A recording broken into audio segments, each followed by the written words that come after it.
I just bought my dream house again. But this time, we're here to stay. I know exactly what you're thinking. Another privileged kid with daddy's money flexing his belongings on YouTube.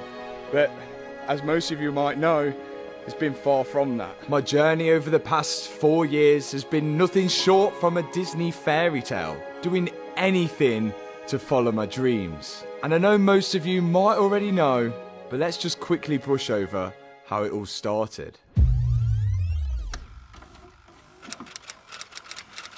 It's 2016, and the past few years have been dedicated to following my dream of becoming a professional BMX rider. This was my whole identity. I managed to pick up sponsors and travel the world competing. I guess this is where I get my risk factor from. I know a lot of you already know all of this, but I feel like I need to tell the full story for it to all make sense. But BMXing got expensive and sponsors only paid for my travel fees to get to these events. So in the end, I had to get a part-time job at a restaurant.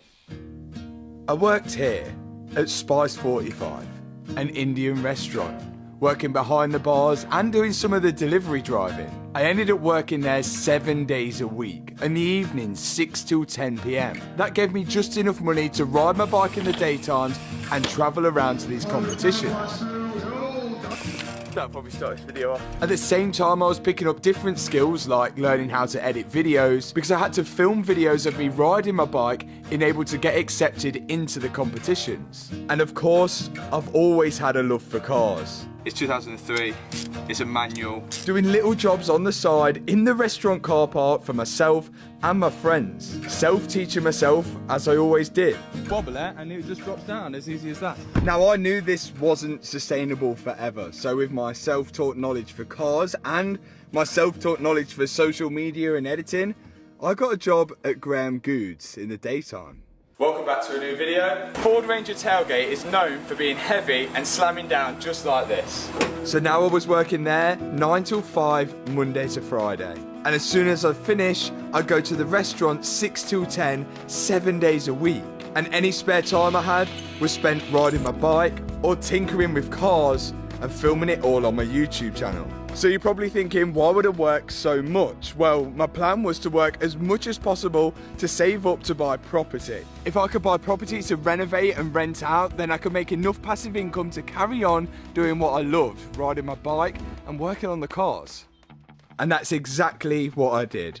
I saved up enough to put a deposit down on my first house. I refurbished it. I then rented it out and refinanced it after that. After refinancing my first house, I was able to buy my second one, this time with Hannah. It's a nice cream tiles, nice. Again, doing the same thing. And the chain continued until I bought my third property. At the same time, I was still managing to find time for my cars and a little bit for riding.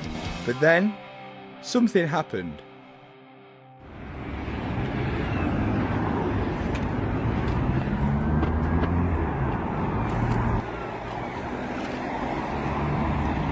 Hannah crashed her Audi TT, and I decided to buy it back from the insurance and for some reason, document it on YouTube. I'm well happy with the sound of that.